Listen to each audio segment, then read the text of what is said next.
上个星期，然后发烧，然后打了点滴，现在不烧了。对对对，咳嗽一直都是有的。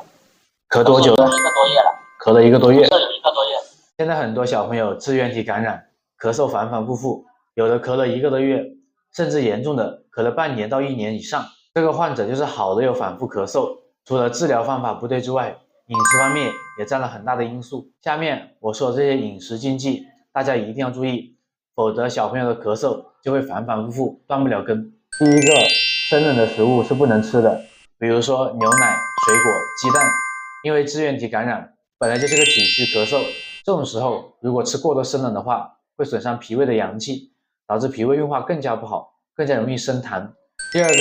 就是禁辛辣的食物，很多家长在小朋友感冒的时候就给小朋友吃很多辛辣的食物去发汗，其实这是不正确的。脾胃不好的小朋友多半会有积食，积食日久了就会化热，如果吃过多辛辣的食物，小朋友体内的火气会被调动起来，会加重一个病情的寒热错杂的情况。第三点就是油腻的食物，小朋友不要吃太多的肉，如果吃多了油腻的，就会导致不消化不吸收，从而会加重一个积食的情况。第四点就是甜食，因为吃多了甜食就容易生痰起来，小朋友痰多的话就会刺激喉咙，引起一个咳嗽，然后咳嗽就会反反复复，断不了根。小孩子支原体感染是不会自愈的，家长如果发现小朋友得了支原体，家长一定要注意饮食，饮食一定要清淡，一定要温养脾胃为主，一定要找专业的中医师辨证论治，